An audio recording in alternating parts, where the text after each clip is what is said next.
이슈로 되어 있습니다. 특히 기업 경영의 중요한 요소로 인식되고 있는데, ESG는 유엔이 환경 프로그램을 개발하면서 사용하는 용어라고 알고 있습니다. 현재는 전 세계의 공동 관심사가 되었고, 또한 현재 문제를 후손들에게 물려주지 않겠다는 인류의 의지가 반영된 결과로 ESG가 점점 부각되고 있다고 생각됩니다. 지속 가능성, 사회적 책임, 그리고 창조적 공유 가치를 포괄적으로 ESG의 발전 방향으로 추진하고 있는 것으로 되어 있습니다. 기후변화뿐만 아니라 최근에 진행되고 있는 코로나는 인류 전체의 공동 과제입니다. 따라서 기업의 역할과 영향이 더욱 커지고 있는 이 시점에 ESG 혁신을 위한 기업의 역할을 주제로 심포지움을 개최하게 된 것은 매우 시의적절한 상황이라고 생각됩니다. 오늘 행사를 위해 수고해 주신 홍준호 회장님, 또 발표 토론에 참여해 주신 정익철 교수님, 조서희 교수님께 감사드립니다.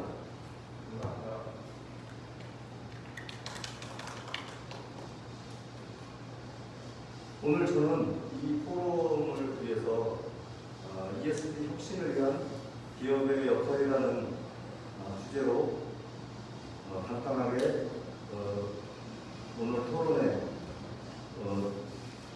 주제를 던지고자 합니다.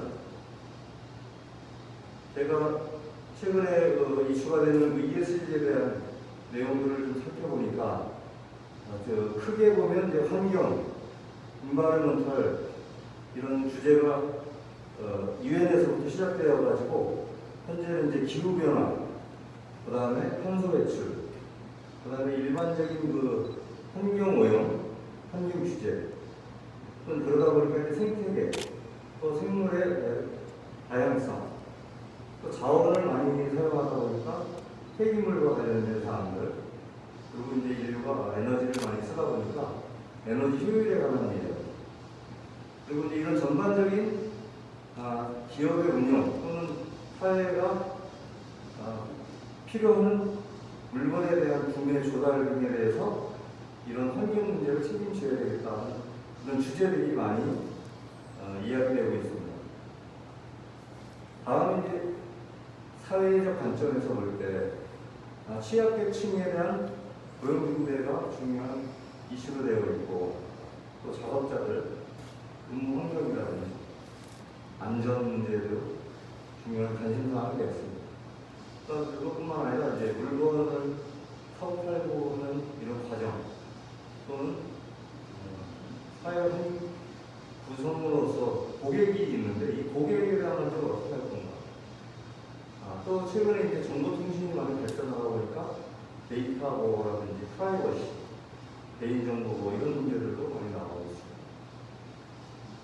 그리고 이제 포괄적으로 보면 인권이나 성별에 대한 문제, 여러 가지 다양한 그런 생각들, 다양성, 그리고 기업이라든지 사회 구성원으로서는 지역 사회가 중요한 역할을 하게 되었습니다.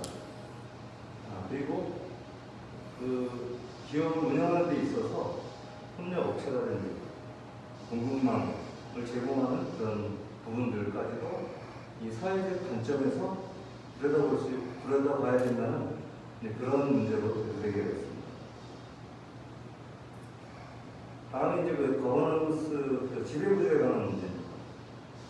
기업에서는 이제 일반적으로 이사회라든지 감사위원회를 구성해서 기업을 운영하고 있는데, 이것이 사회에서 받아들일 수 있는, 또 지속 가능성 측면에서 받아들일 수 있는 그런 것들이 확인되어야 된다는 얘기죠.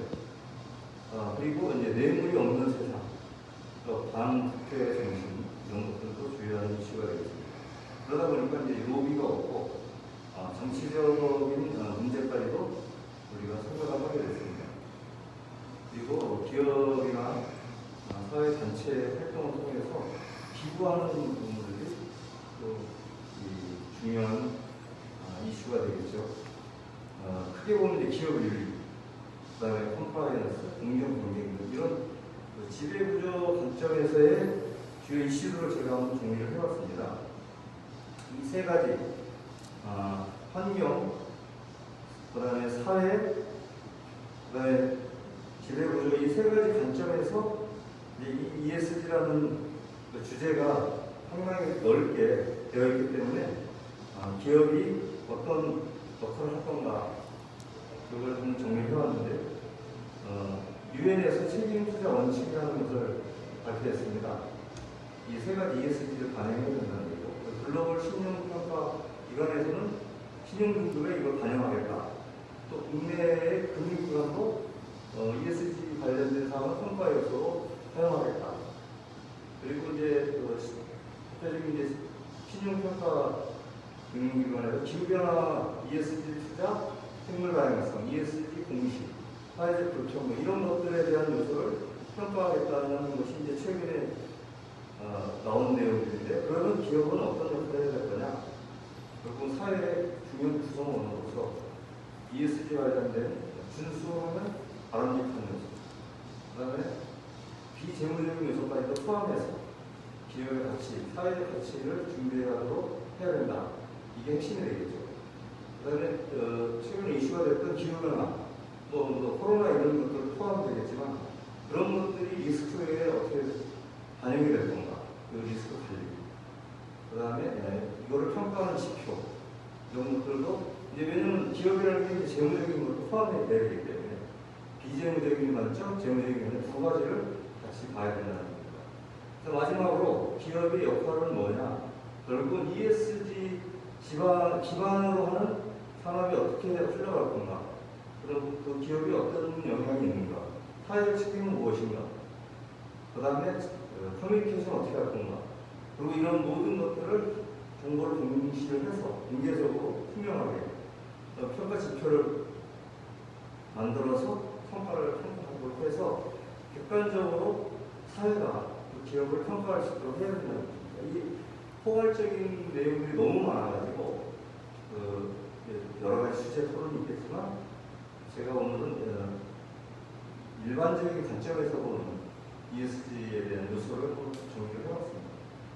오늘 같이 추가적으로 하실 분들에 대해서는 약간 이 부분에서 선택적으로 해주실 거라고 믿습니다. 네, 이상으로 발표를 마치겠습니다.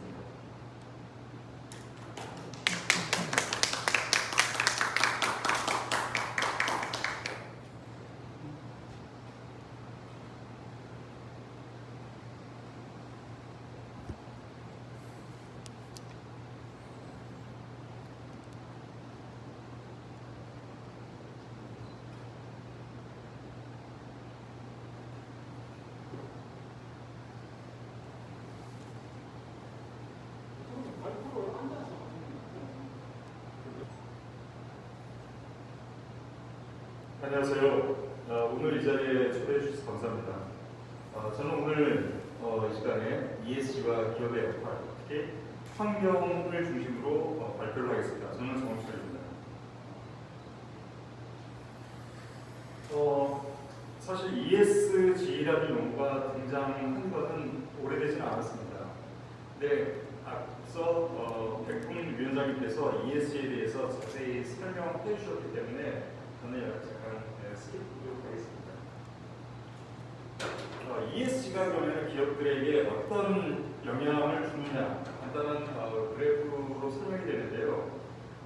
ESG 하위 20% 기업에 비해서 ESG 활동을 굉장히 잘하는 상위 20% 기업의 가치 평가가 6배 정도 되는 것으로 최근 밝혀졌으며, 이러한 그 가치 평가의 프리미엄이 갈수록 더 격차가 심해진다고 합니다.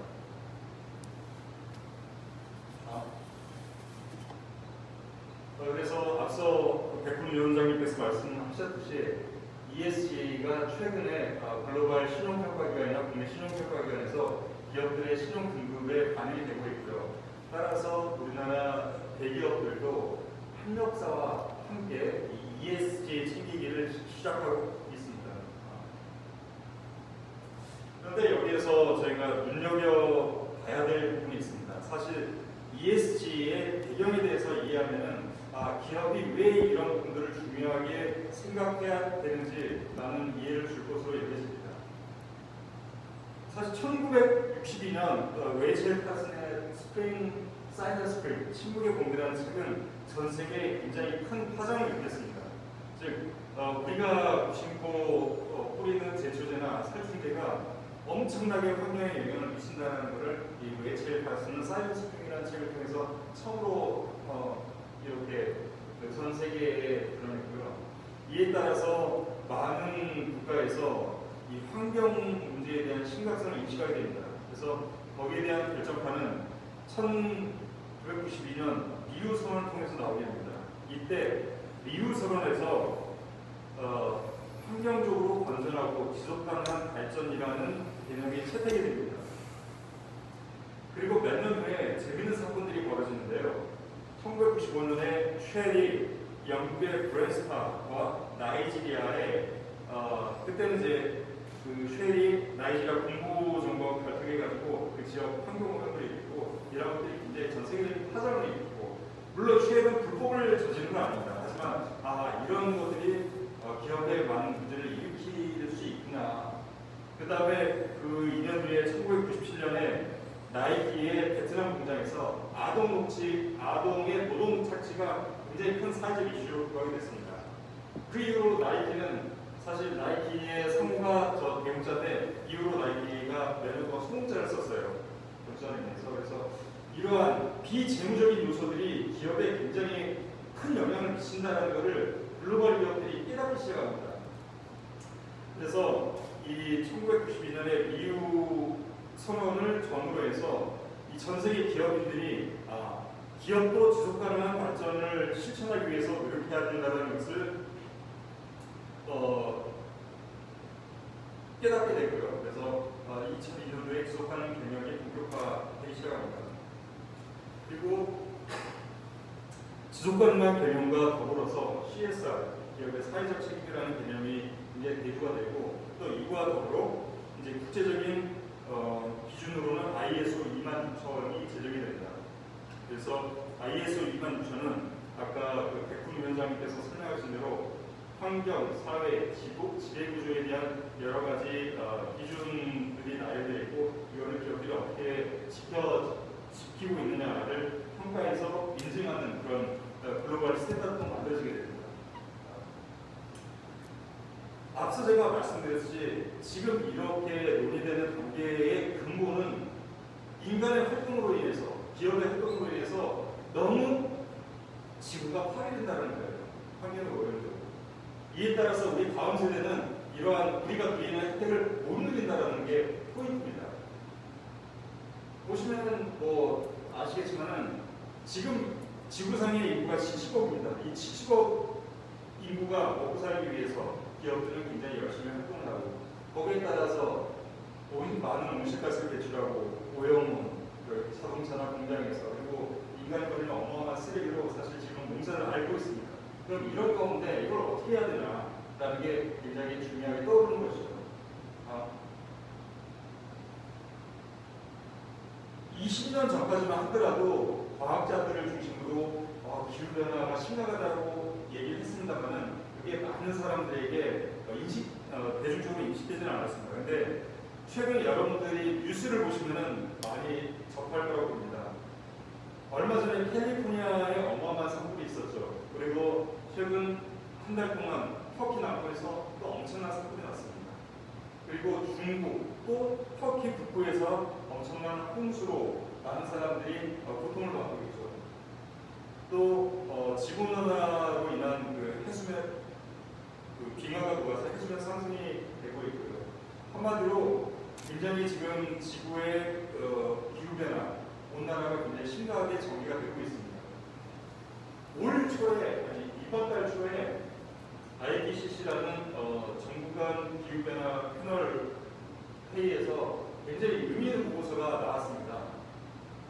사실 3년 전까지만 하더라도 지구의 온도가 1.5도 상승하는데 한 2050년 정도면은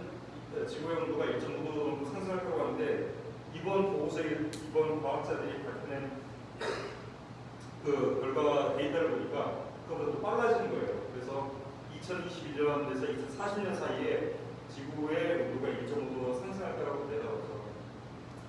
그리고 이제 더 문제는 지금 인류가 아무리 늘어간다고 하더라도 이 지구 평균 기온의 1.5도 상승을 막을 수 없다라는 굉장히 암울한 보고 결과를 내놓습니다.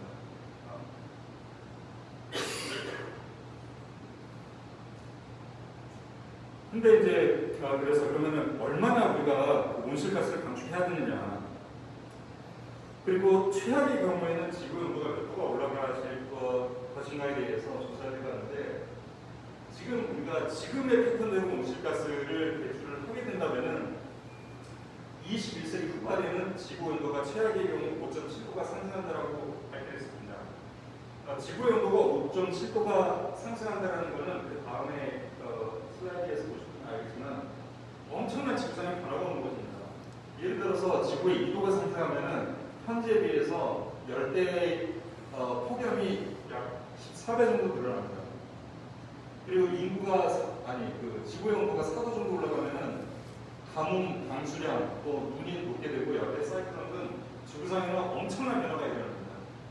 그렇기 때문에 지금 이 온실가스를 감축하는 게 그냥 그렇기 때문에 위기다가 아니라 기업의 활동에 이것들을 반영을 해야 된다는 거죠. 그런데 그러면 온실가스가 분야별로 어디에서 많이 배출되냐라고 봤을 때 여러분들이 그래프에서 보시면 알겠지만은 거의 80% 이상이 에너지 분야에서 나옵니다. 즉 전기를 생산할 때, 또 운송할 때, 네. 그래서 이 에너지를 획기적으로 줄이는 게 무엇보다 중요합니다. 그래서 기업의 활동에서 이 온실가스 배출을 감소시키는 게 굉장히 중요한 영역으로 자리 잡게 된 것이죠. 근데 여러분들이 딱 그 그래프를 보시면 알겠지만 인구는 계속 증가하고 있어요. 그리고 1인당 인구가 이 온실가스 배출하는 게 계속 늘고 있어요. 이게 굉장히 암울한 사실입니다. 지금 그 온실가스가 감소되는 부분이 우리나라에서는 아예 돼요. 지금 경제가 위축돼야지 온실가스가 감축되는 거예요. 그리고 작년 통계에 의하면 코로나 때문에 많은 기업들이 사업을 했잖아요. 작년에 10%의 온실가스 배출량이 감축이 됐습니다. 네, 지금 어쨌든 기후의 변화에 따른 지구온난화 심각한 문제입니다. 그래서 우리나라도 며칠 전에 지금 문재인 정부에서 탄소중립위원회를 설립해서 각계각층이 노력해야 된다는 것을 선언을 했습니다. 그래서 많은 분야별 기업들이 여기에 동참을 하게 된 것입니다. 그리고 글로벌 기업들은 이 문제에 대한 심각성을 오래전부터 인식하게 됐고, 그래서 그 기업들의 기업 활동에 있어서 모든 에너지를 신재생에너지로 하겠다라고 선언을 하고 많은 기업들이 동참하고 있습니다. 근데 이 그림에서 자세히 보시면은 한국 기업들은 없어요. 그만큼 한국 기업들의 이런 그 탄소 중립이나 기후 변화의 대응이 좀 늦다라는 것을 여러분들이 아실 수 있습니다. 그래서 지금은 이 화석 연료에 의한 온실가스 배출을 굉장히 감축시키기 위해서 노력하고 있고, 그중에 이제 태양광과 풍력이 기하급수적으로 현재 늘어나고 있습니다. 그리고 운송 분야에서는 전기차는 많이 요즘 대중화가 됐고요. 전기 트럭, 전기 버스도 많이 지금 시내에 돌아다니고 있습니다. 그리고 전기 선박도 많이 지금 보급되고 있고요. 근데 이런 것들이 가능하게 된 것은 사실 2차 전지 배터리의 획기적인 기술 개발 때문이었습니다.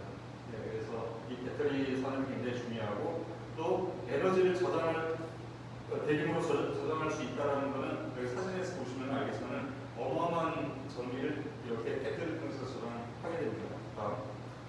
이거는 이제 저희 회사가 제주도에 있는데요. 사실 이 컨테이너 안에는 쓰다 남은 그 전기차 배터리 9개로 이렇게 전기차 충전 스테이션을 구축해 놓고 운영하고 있습니다. 이렇듯 각 기업들은 이렇게 온실가스 배출의 감축을 위해서 굉장히 많은 노력들을 각 분야에서 하고 있습니다만은 그 지구의 어떤 재앙을 막기 위해서는 더 많은 노력들이 필요합니다. 이게 마지막 슬라이드인데요. 지금 이 버스는 영국의 브리스톨 공항에서 그 바스로 가는 참니다. 이 그림에서 보시면 알겠지만은 지금 이 버스의 연료는 뭐냐면은 여러분들이 산 똥을 가지고 연료화해서 운영하고 있습니다. 이렇게 이 과학기술의 발전과 기업의 혁신적인 노력을 통해서 지금의 어떤 지구의 기후변화, 지구온난화를 막을 수 있을 것으로 보고 있습니다만 더 많은 노력이 있어야 될 것 같습니다. 감사합니다.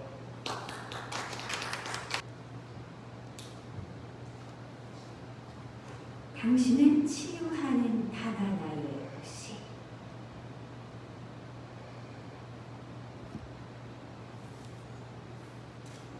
저의 프로필이고요. 지나가도록 하겠습니다. 네, 지속 가능한 경영, 지속 가능한 삶. 누구나 무언가를 해야 한다. 가장 친환경적인 일터 재택근무. 2020년 공세령으로 1,800만 명이 재택근무로 전환한 영국에서는요, 일부 도시에서 공기 오염이 50% 감소가 되었고요, 에너지 관련 배출량이 17% 감소됐다는 보고가 있었습니다.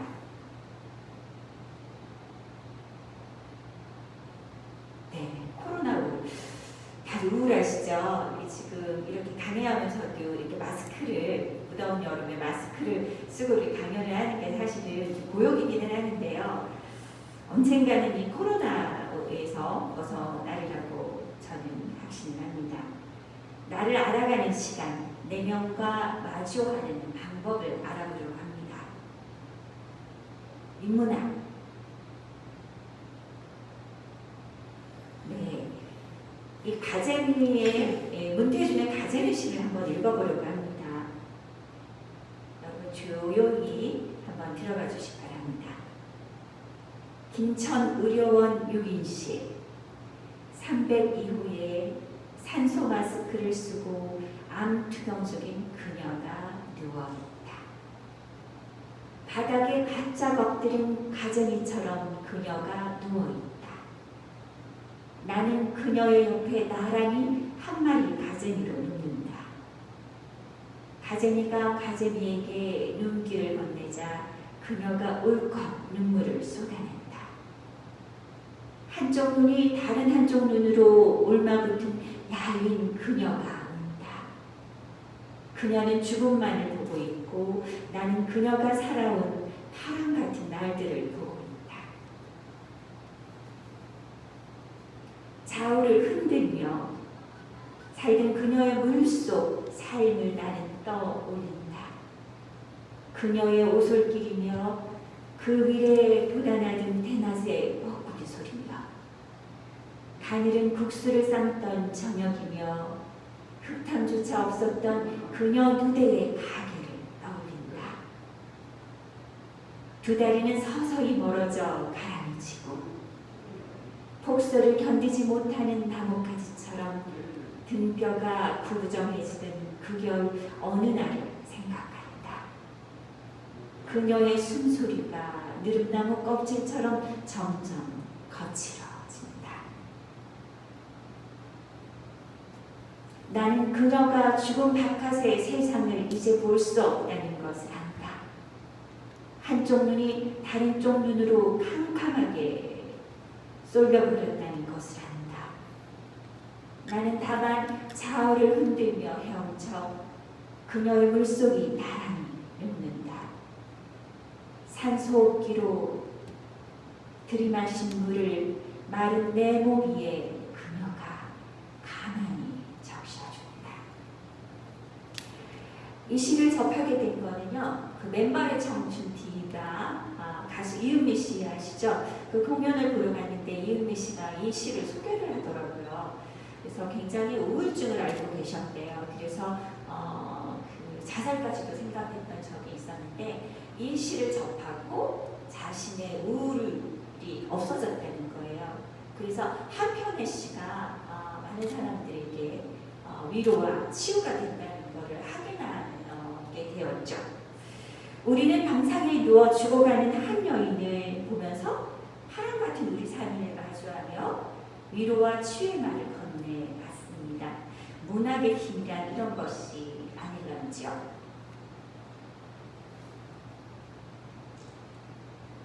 네, 주제 발표는 시를 어떻게 읽어야 소화할 수 있을까요? 시를 통해 삶을 다른 시가 다른 개념으로 바라보는 방법, 시를 통해 내면의 나와 마주하기, 내면의 상처를 느끼고 보듬는 방법.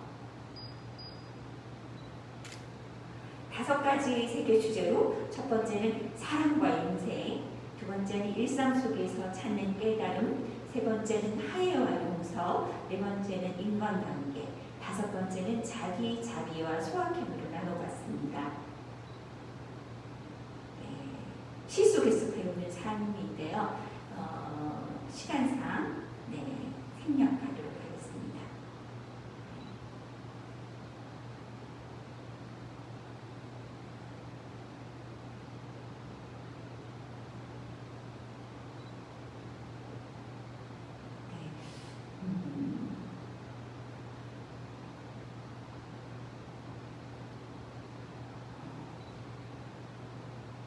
시간이 길지 않은 관계로 제 시를 마지막으로 읽어보려고 합니다.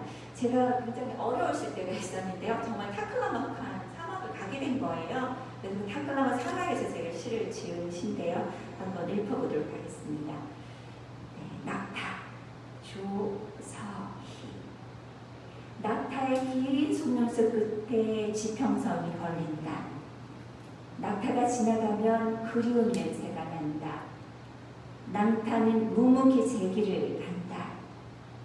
서거기는 모래바람에 모래는 태어날 때부터 이미 늙어 눈물이고 황홀이다.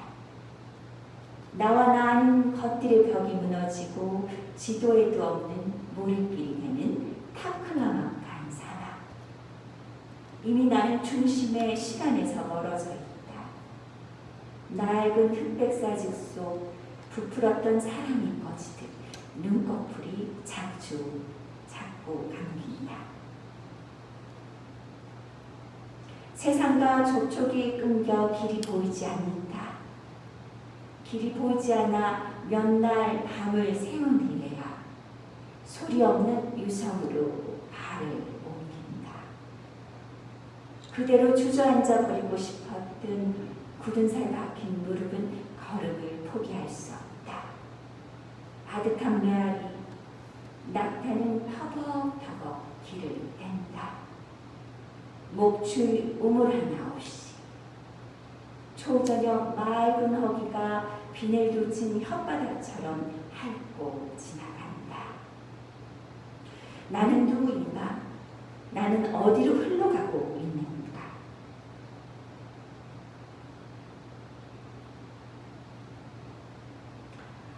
문학과 인문학의 힘은 크고 넓고 심대하나 문학인과 인문학자의 힘은 작고 보잘것없습니다.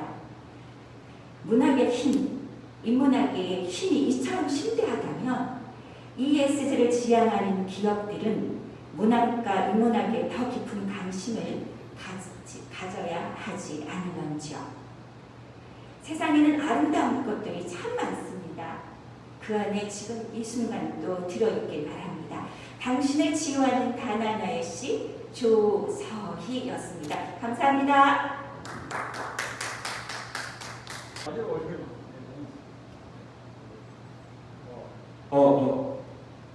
저는 이제 진행합니다. 저 두 분 패널께서 수고 많이 하셨습니다.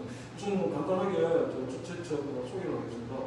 국제 ESG 위원회 주최로 21년 하반기 전문가 포럼입니다. 패널 소개가 조금 필요한데 우선 주식에서 KCS 글로벌 정익적 대표이사님 참석하십니다. 예. 한국문화예술치유협회 조서희 이사장님께서 패널로 참석해 주셨습니다. 예. 그리고 위원장이신 백호원 선생님이십니다. 예. 저는 좌장을 맡고 있는 송준호. 자, 우선 개인 어떤 전문가 발표는 충분히 된 것 같습니다. 큰 주제로 ESG 혁신을 위한 기업의 역할에서 지금 정익철 대표께서 좀 미시적인 부분에 있어서 전문적인 있는 좀 발표를 해주셨고, 조세희 이사장님께서 이 기업에서 이런 ESG에 대해서 관심을 가지는 것은 이 사실 이게 유엔에서 이게 시작한 그런 어떤 세계적인 이런 어떤 이슈 트렌드 이게 따라가는 부분이 없지 않습니다. 그걸 지금 조세희 교수님께서도 기업에서 어떤 ESG 관련해 가지고 이게 뭐 환경 어떤 기운이 이런 얘기를 그냥 단순히 어떤 공연불 내지는 보여주기식으로 이렇게 하는 부분에 대해서 지금 사회의 어떤 또 다른 이제 전문 분야인 이런 어떤 문화 부문의 전문가로서 이게 기업에서 이런 어떤 관심을 좀 가질 필요가 있다 이런 발표를 하시는 것입니다. 자, 우선 정익철 대표께서 발표하신 부분에 있어서 조세 교수님이 한번 좀 어떻게 하면 기업이 기업은 사실 교수님 이사장님 아시겠지만 능동적이지 않습니다. 어떤 필요성 우리가 사회에서 조설적으로 나올 수 있는 거거든요. 그래서 그 부분에 대해서 간단하게 한번 토론 질문을 좀 해주시면 좋겠습니다. 제가 PPT를 준비하면서 재택근무를 하면서 코로나를 위해서 재택근무를 많이 하지 않습니까?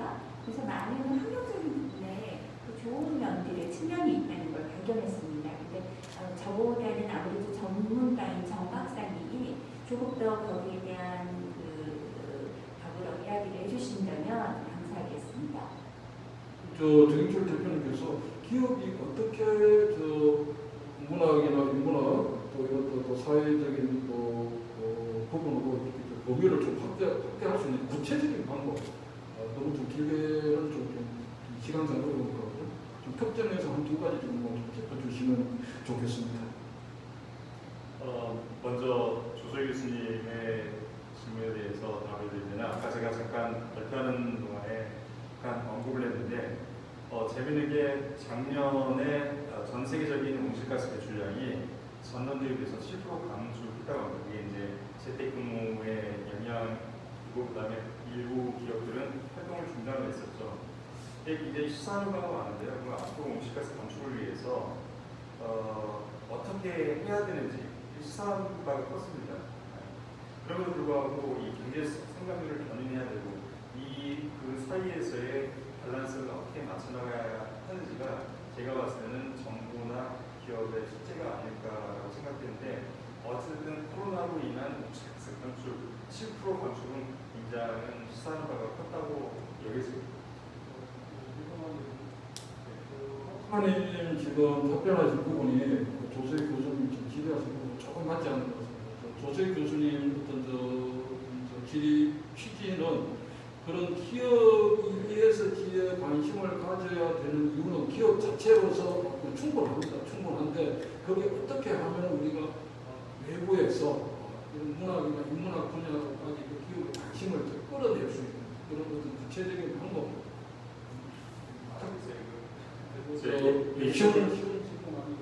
굉장히 어려운 질문인 것 같습니다. 근데 저는 거기에 대한 힌트를 조소희 교수님의 발표에서 저는 찾고 싶은데요. 저는 이제 인문학, 문학 이것과 기업은 별개라고 생각했습니다. 근데 저희 그 세 명의 발표에서 유추해 보면은 이 ESG의 큰 항목 중에 하나가 이제 소사이어티가 있고 지배구조가 있는데 그 중에 이제 거기에 인권, 그다음 노동자, 이해관계자, 지역사회가 다 맞물려 있거든요.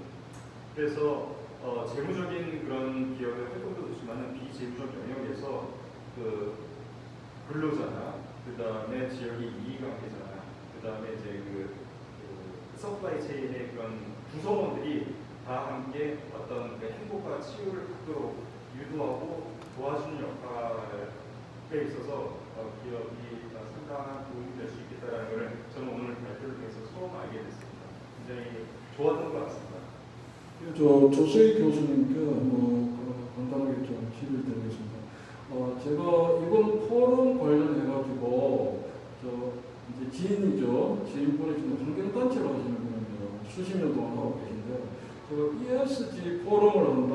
그리고 어떤 주제로 하느냐 해서 이제 제가 좀 문화예술 채무 쪽이니까 뭐 그런 부분도 조금 얘기를 하다가 이게 중단이 됐습니다. 왜냐하면 이 대화가 안 되는 거예요. 왜냐하면 그분이 생각하시는 ESG 어떤 영문 모델 이니셜 거기에 대한 협소화된 개념 그런 얘기를 하시고 이런 어떤 문화예술이나 그 다음에 이런 복지나 그 다음에 치유나 이런 뭐 ESG 관계 없다고 그래요. 제가 이제 이제 더 이상 얘기를 못하는 것이죠. 그래서 조세희 교수님께서 지금 문화과 인문화 부분에 있어서 기업이 어떻게 좀 관심을 가져야 되냐 이런 좀 구체적인 어떤 방법론을 박사님 대표께서 조금 제가 생각하는 거죠. 좀 구체적이지 못한 부분이 있습니다. 그런 방법론에 대해서 그걸 지금 현장에서 지금 그런 단체를 이끌고 계신 분으로서 그럼 기업이 제가 그러면 기업의 오너라고 할 때 그럼 그 교수님이 어떤 명분으로 저한테 그러면 이제 활동하시는 문학 부분에 있어서 그걸 끌고 가실 수 있는지 그런 부분이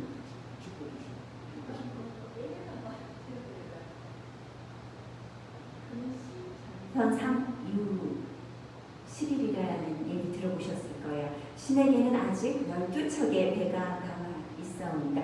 여러분 잘 아시는 성은 이순신 장군의 말씀이시죠? 성공과 실패의 가림길을 서본 적이 있으신가요?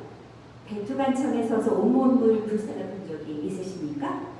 인문학의 힘은 바로 이런 것입니다.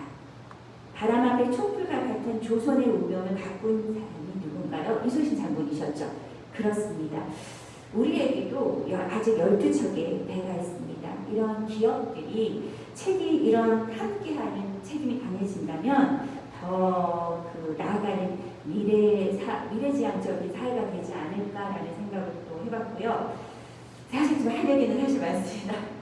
가장 돈을 적게 버는 직업군이 있는데요. 그 직업군의 가장 돈을 적게 버는 직업이 뭔지 아세요? 네, 시인입니다. 네. 근데 우리가 오늘 문대준의 가정일을 통해서도 봤지만 분명히 한편의 시가 사람을 위로하기도 하고 또 치유하기도 하고 또 살릴 수 있는 거거든요. 그래서 우리가 인문학이 없었더라면 우리 사회가 어떨까요? 또 문화예술이 왜냐하면 문화예술이 없으면 살 수가 없어요. 왠지 알아요? 아주 쉬워요. 인간은 빵으로만 살 수 없기 때문이에요. 인간의 존재가 그렇거든요. 그래서 우리가 그 로버트 뭐라 그러죠? AI라고 그러죠. AI한테 실험을 해봤는데 소설을 쓸 수가 있었대요. 왜 소설을 쓸 수가 있었냐면 서론 또 위기 전개, 절정, 대단원 이렇게 하면 해결하는 거예요. 그래서 예상까지는 됐는데 이 AI가 시는 감당할 수가 없었나 봐요. 시는 만들 수가 없었대요. 왠지 아세요? 네, 이모션이죠. 인간은 AI가 가질 수 없는 감성을 가지고 있는 거예요. 감성을 가지고 있는데 AI는 인간의 감정을 따라갈 수 없다라는 거죠. 근데 저는 시를 하는 사람이고 시를 굉장히 사랑하는 사람으로서 점점 시를 멀리하는 사회로 진입하면서 돈을 벌기가 점점 어려워지고 있기 때문에 많은 사람들이 이 시를 좋아하지만 시인의 길을 멀리하고 문화예술을 사랑하지만 이 문화예술을 사랑하기엔 힘드니까 자꾸 멀리 가게 된다고 생각을 합니다. 예를 들어서 번역 문학에 대해서요. 왜 다른 나라는 노벨 문학상인데 우리를 못 받아요? 전 받을 수 있다고 생각해요. 제가 좋아하는 시 중에 그 조지훈 시인의 승무 여러분 아실 거예요. 얇은 하얀 꽃가를 고이 적어서 나빌레라. 자, 이 나빌레라를 번역을 어떻게 할 거냐는 거죠. 김소월의 진달래를 지려밟고 가시라고 그러는데 이 지려를 어떻게 번역할 거라는 건데. 그래서 좀 더 이런 SG를 지향하는 기업에서는 우리나라가 정말 문화고 인문학으로 나아간다면 저 사회가 더 풍성해지지 않을까 싶습니다. 그래서 좀 더 그 기업들이 그 책임을 함께 해주신다면 더 발전하지 않을까. 이번에 양궁 보셨죠? 그 양궁에서 그 보면 현대자동차라는 기업이 없었으면 우리나라 양궁이 있었을까요? 저는 어려웠을 거라고 생각을 합니다. 저 시간 관계상 조수희 교수님 추가 발언은 잠시 드리겠습니다. 오늘 ESG 어떤 전문가 포럼을 통해 가지고 지금 두 분 패널들께서 이렇게 얘기하시는 어떤 이제 방향성이 크게 풀리지 않은 것 같습니다. 외부에서 볼 때는 이제 두 가지가 이게 어떤 좀 이질적인 요소가 있는 것 같은데, 그죠? 그게 지금 어떤 융합이 되고 그다음에 확대되고 사회적으로 이게 재생산이 될 때 이게 우리가 어떤 단순하게 단순히 어떤 용어적인 ESG가 아니고 그게 참된 ESG로서 우리 어떤 인간의 어떤 삶을 또 풍요롭게 하고 또 그렇게 또 기업이 참여하고 또 기업도 성장하고 발전하지 않겠습니까? 또 기업도 사회의 또 일부분이니까 그렇게 제가 이해를 했습니다. 자, 추가 발언 정철 대표님 1분 드리겠습니다. 짧게 들어서 죄송합니다. 사실 오늘 제가 전달하고 싶은 거는 하나였습니다. 발표를 통해서 이게 뭐였냐면 좌정님께서 말씀하셨듯이 ESG의 하나의 꼭지로 환경을 바라보지 말자라는 거예요. 이 지금의 환경의 문제는 기업의 어떤 평가의 한 항목으로 진행되는 게 아니라 이게 생존의 문제라는 것이죠. 그래서 기업도 지구상의 존재에서 활동하는 거기 때문에 정말 이 기후변화나 환경의 중요성을 인식하고 기업을 영위해야 된다는 것을 강조하고 싶었습니다. 이상입니다. 예, 감사합니다. 조수희 교수님, 기업에 대해서 현장의 문화예술단체를 이끌고 계신 분으로서 평소에 하시고 싶었던 일 좀 간단하게 1분 드리겠습니다. 조금만 길을 길어준다면 양궁에 버금가는 이런 문학이나 인문학, 문화예술이 지대한 영향을 끼칠 거라고 생각을 하고요. 아주 작은 것부터 요즘 청소년 문학상들이 많이 죽어가고 있습니다. 이 문학상들이 많이 죽어가고 있어요. 그런 게 정말 굉장히 안타까워서 이런 ESG를 지향하는 기업들이 이런 청소년 문학상이나 지역 내에 이런 문학 행사들을 좀 많이 하고 또 제가 이제 외국에 많이 이렇게 다니면서 보니까 그 동네에서도 이런 행사들을 하고 또 기업들이 이렇게 밀어주더라고요. 그래서 그게 한 공동체가 한 마을에서 또 한 시가 되고 이렇게 나아가면서 좀 더 우리가 육체도 건강해야 되지만 정신도 건강해야 되지 않습니까? 그렇게 도와준다면 우리의 이 아름다운 문화예술을 지향하는 삶이 되지 않을까, 건강한 삶이 되지 않을까 생각합니다. 예, 조수희 교수님 추가 발언까지 들었습니다. 모쪼록 제 바람도 이사장님과 다르지 않습니다. 빠른 시간 내에 대한민국에서도 어떤 노벨 문학상 수상자가 좀 이렇게 나올 수 있도록 거기에 좀 기업에서 관심을 가지고 충분한 어떤 후원, 지원을 통해 가지고 이 세계 속의 한류를 다 이렇게 확대할 수 있었으면 합니다.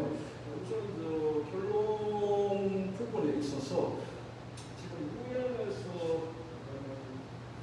유엔에서 ESG뿐만 아니고 이런 어떤 세계적인 어떤 트렌드가 될 수 있는 이런 개념들 자꾸 만들어내고 세계 각국에서도 이렇게 따라갈 수밖에 없는 그런 부분이 있는데 우리가 어떤 긍정적인 부분에 있어서 충분히 참여한다고 해서 나쁘지 않겠죠. 유엔에서 2015년에 지속 가능 발전 목표 이런 부분에 대해서 어떤 정상회의에서 이게 채택이 됐는데 아까 정익철 대표께서 어떤 발표하신 부분과 상당 부분 중복되는 부분들이 있습니다. 우선 간단하게 좀 말씀드리고 결론을 내자면 빈곤 퇴치, 불평등 해소, 일자리 창출, 경제 성장, 지속 가능 강남 발전 그리고 기후 변화 문제 해결 등입니다. 그런데 이것은 기업이나 또 이 사회의 어떤 특정 분야만의 노력으로는 이게 달성될 수가 없습니다. 그래서 이런 목표를 가지고 유엔이 어떤 전 세계 이슈를 던져놓고 끌고 가기 위해서는 이런 우리 이사장님처럼 어떤 문화예술도 또 시를 쓰시고 이런 쪽 그리고 또 체육 관계자 그래 사회 각 부분 다양한 부분의 전문가들이 참여가 되어야 된다고 생각합니다. 여기에 대해서는 동의하십니까? 네. 우선은 그러면 다양한 어떤 사회 각 부문의 전문가들이 참여하고 그 다음에 지금 위원장님 우리가 국제 ESG 위원회인데 오늘 1회 개최이기 때문에 그렇지만 2회부터는 저희가 외국에서 이렇게 패널들이 참여해가지고 좀 국제적인 이런 하나의 좀 브랜드가 될 수 있도록 그렇게 노력을 해 가실 것이죠. 예, 그런 위원장님 또 수고해 주실 것으로 믿고 다른 말씀 없으시면 아까 얘기했던 부분은 결론을 대신해서 예, 그럼 패널들께서도 동의해 주셨으니까 자 이것으로 2021년 하반기 ESG 포럼 주최는 국제 ESG 위원회였습니다. 참석해 주신 패널은 주식회사 KCS 글로벌 정익적 대표이사님과 한국문화예술 치유협회 조서희 이사장님이십니다. 두 분께 감사 말씀드립니다.